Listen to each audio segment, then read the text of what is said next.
Hi everybody, and welcome back to Lost Genre Reddit Stories.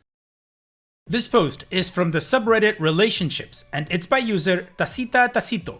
Me, 20 female, in love with a guy, 21 male, but I'm embarrassed to introduce him to my family. I met my boyfriend Carl last August at university. We both come from the same city, but attend school out of state. We connected over our hometown, and despite living a few miles from one another, we never met. We live in a fairly small suburb of a big city. The reason we never met is that Carl comes from a very nice side of town and I come from a lower middle class Mexican side of town. Despite our differences, we have a really great relationship and money doesn't seem to be a problem for him. I never knew what kind of money his family has. He doesn't make a big deal about it. He isn't flashy and doesn't brag about it. Honestly, if he hadn't mentioned what his father did for a living, I would never have known.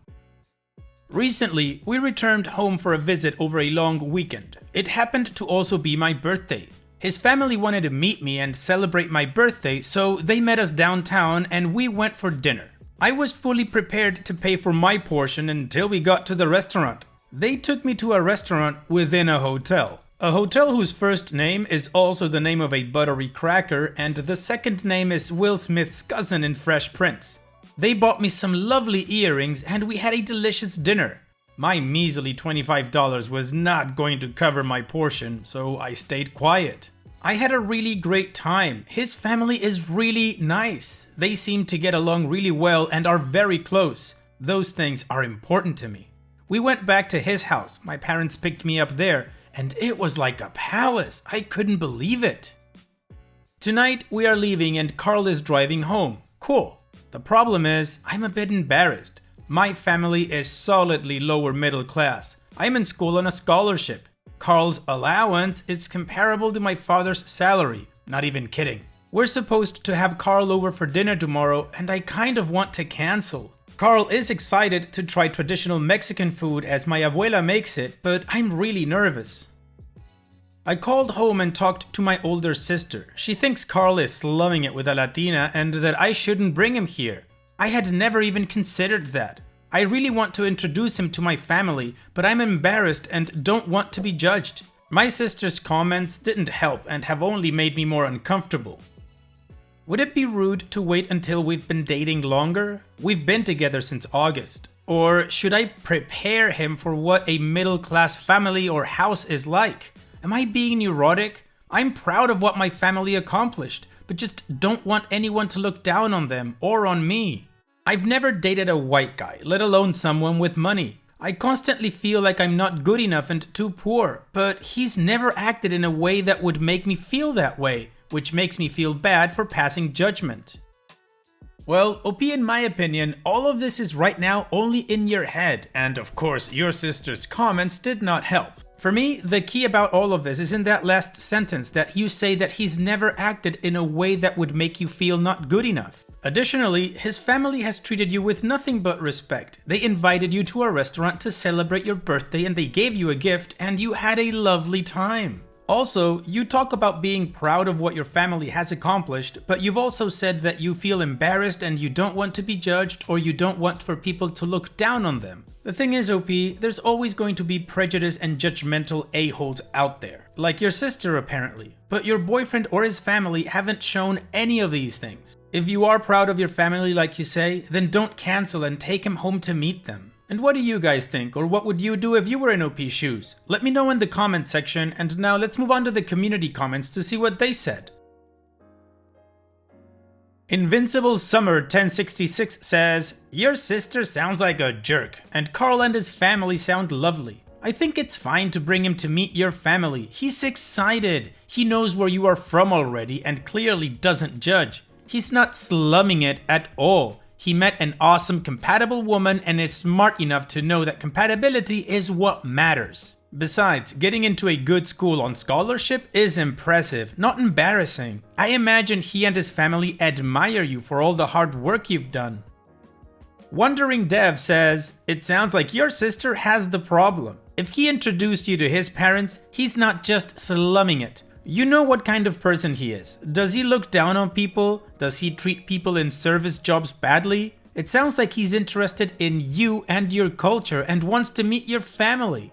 I believe that you're creating a problem that isn't there with the help of your sister, who sounds a bit racist. But you are proud of your family. You should be okay sharing that with him. Don't make excuses for them or explain why they have less. Most people have less than him. Unless he's stupid, he knows that. As long as your home is clean and comfortable and full of love, that's what matters. And OP responds, Carl never looks down on anyone. I always test people by how they treat staff, and he's always courteous and polite. I guess I just let my sister's comments get to me. Interweb Hobo says, if he likes you now, the socioeconomic status of your family shouldn't mean much to him. He's surely aware of how you were raised and your family, right? The best thing you can do is just be natural about it all. The weirder you are about it, the more cause you'll have for concern.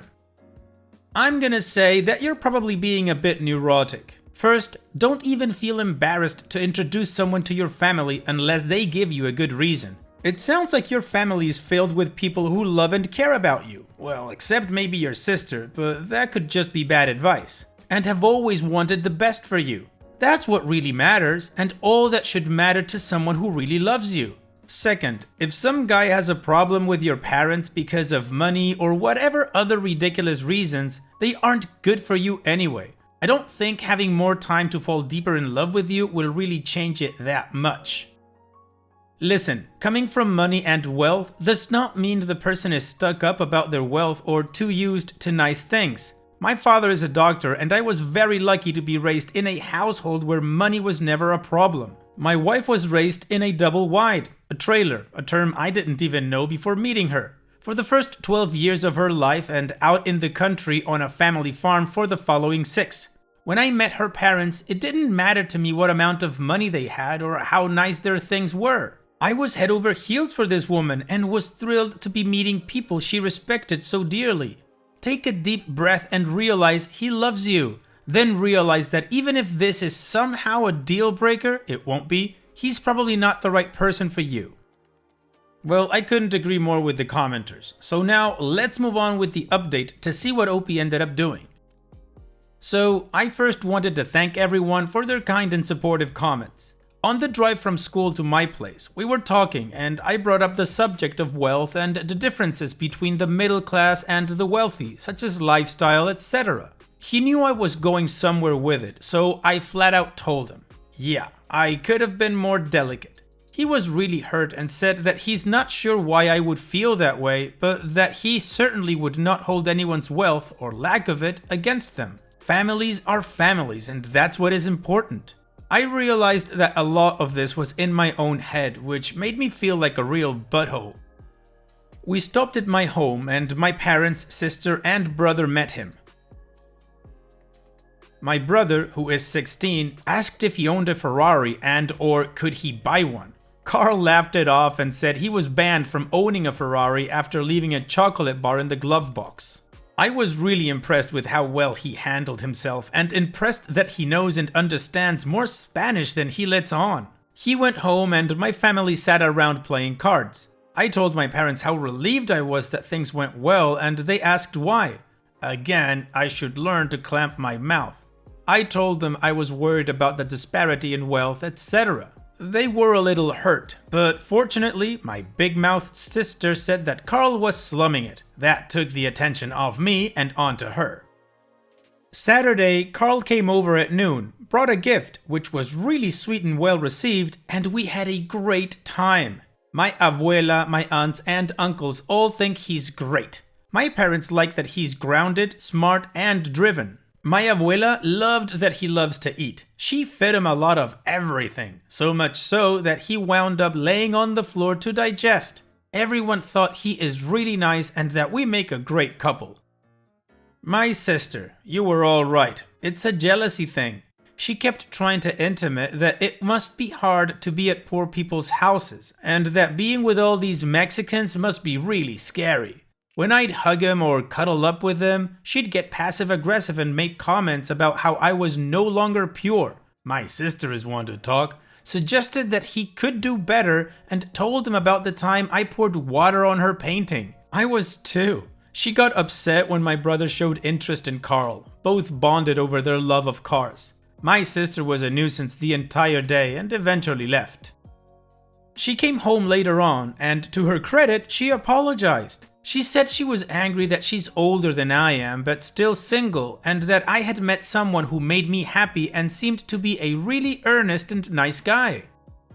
All in all, it went really well. I was so happy at the end of the evening that I gave him a kiss and told him I loved him, and he immediately told me he loved me. It was fantastic. We're driving back soon, and I feel really fortunate and wanted to thank you for giving me the right advice. Doing what I wanted to would have just been rude, idiotic, and I shouldn't let my neurosis or other people's problems get in my way. That's fantastic, OP. Carl is a good guy, and your sister apparently came around to understanding that her prejudice doesn't help anyone, especially herself. And I totally understand Carl laying down after eating all that food. I have too. I lived in Mexico for 2.5 years, and apart from meeting beautiful and fantastic people, the food is awesome. My favorites are tacos al pastor, chilaquiles, chiles en nogada, sopa de lima, sopa de tortilla, panuchos. Ugh, I could go on, but we gotta move on to the next post. OP, all the best in the future for you and Carl, and thank you for sharing. This post is from the subreddit Wedding Shaming, and it's by user Purple Paper Punch. So, Bridezilla, she tried to plan everyone's weddings. So, about a decade ago, I started a new job shortly after I got engaged and was given a desk in a cubicle pod with 3 other ladies. By chance, 2 of them were also engaged and planning their weddings, and as luck would have it, all 3 weddings were going to occur within a 5-week window. So yeah, wedding planning came up a lot, lol. One of the brides was really chill, but one was a special level of Bridezilla who not only micromanaged her own wedding plans, but also tried to micromanage mine and Chill Bride's plans. The best or memorable moments were: 1. She made fun of my and Chill Bride's engagement stories, stating her fiancé was much smarter because he made her dinner at home and proposed over dessert, so they could recreate their engagement anytime, whereas ours were large planned events that couldn't be recreated. 2. She demanded, and I mean demanded, that I hire a makeup artist for my wedding. I rarely wear makeup, and when I do, it's pretty simple, so I didn't see the point in paying someone to give me a cake face and not recognizing myself in my own wedding photos. She went as far as to book a consultation with her makeup artist for me without asking me, and then got mad when I wouldn't go. 3. She laughed at me for spending most of my wedding budget on custom wedding bands when I explained it was because we A. hadn't found anything we liked, and B. thought the rings we will wear every single day was more important than table centers. She called me an idiot and told me to get my priorities straight. 4. She freaked out on me for buying a wedding dress off the rack from a bridal shop that was going out of business because, do you know how many people tried those on? That's a bad omen. You are just begging for a divorce. Apparently, only having a dress ordered in is acceptable. It's worth noting that my dress and veil cost me a grand total of $450, whereas she spent around $6,000 on her dress. Just the dress. And 5, she gave me a 20-minute speech about how my wedding was the most important day of my life and it was unthinkable that I wasn't, gasp, dieting before the big day. But the real kicker, the one that had me seriously wondering what in the hell was wrong with this girl, was the conversation that ensued after she had a very long, very heated phone call one day. She could not fathom why it was that the hospice her grandmother had just been moved to was unwilling or unable to arrange for grandma to attend her wedding. She was screaming at the poor staff on the phone about how this was going to ruin her wedding to not have grandma attend, that they should hire nurses to escort grandma there, and how she could just come to the ceremony and skip the reception. Apparently, grandma had been sick for quite a while and wasn't doing well. In fact, she had been in a coma for over a week at the hospital before being moved to the hospice. If you're not familiar with this term, a hospice is a medical facility that terminally ill people go to die. At first, I was completely heartbroken for Bridezilla, and since Bridezilla's wedding was something like 2 months away still, Chill Bride and I shared a knowing look that said, "Eep, I don't think Grandma's going to hold on that long." So Chill Bride expressed condolences about Bridezilla's grandma being ill, and Bridezilla hit us with the real kicker. "Whatever. I never really liked Grandma, but if she thinks she can miss my effing wedding, she can go to hell. I will not let my cousin Becky be the last wedding that my grandma goes to. Otherwise, there is no way I'll get her rings when she finally croaks." Such a nice girl.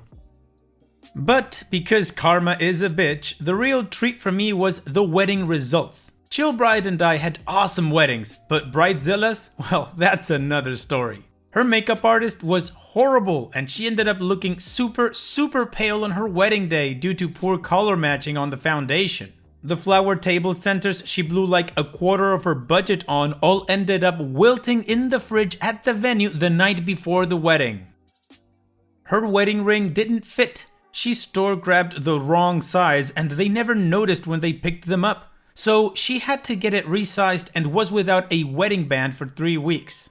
Her beautiful, never been worn, ordered just for her dress? Yeah, well, it never ended up getting worn at all because she failed to lose the 20 pounds she had planned to lose, and unfortunately for her, in her confidence of shedding the pounds, she ordered her dress a full 2 or 3 sizes too small. She ended up having to buy an off-the-rack sample dress a few days before her wedding, and it was not a flattering fit.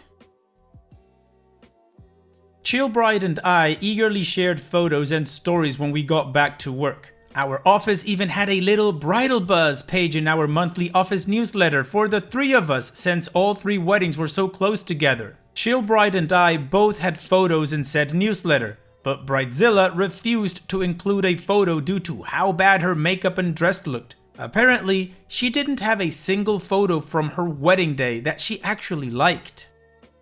Oh, and Grandma did not, unfortunately, make it to the wedding. She passed 2 days after the gigantic blow-up between Bridezilla and the hospice staff. Her rings? Well, those did not go to Bridezilla or Cousin Becky. They went to Grandma's only daughter, Aunt Lisa. OP, you are so right. Karma is a bitch. And I've gotta say, Chill Bride sounds really cool. Thanks for sharing, OP. And it's that time that we've reached the end of the video. I hope you enjoyed today's stories. I really did enjoy reading them to you. So if you did, then don't be shy and go ahead and give the video a like. And don't forget to subscribe or even share this video with people that you might think will enjoy my storytelling. Also, if you have the time, go down to the video description and check out all the links I have for you, from our Discord community to my channel merch. And finally, I'd like to say thank you for watching. It really means a lot to me that you enjoy my videos. And having said all that, I'll see you guys in the next video.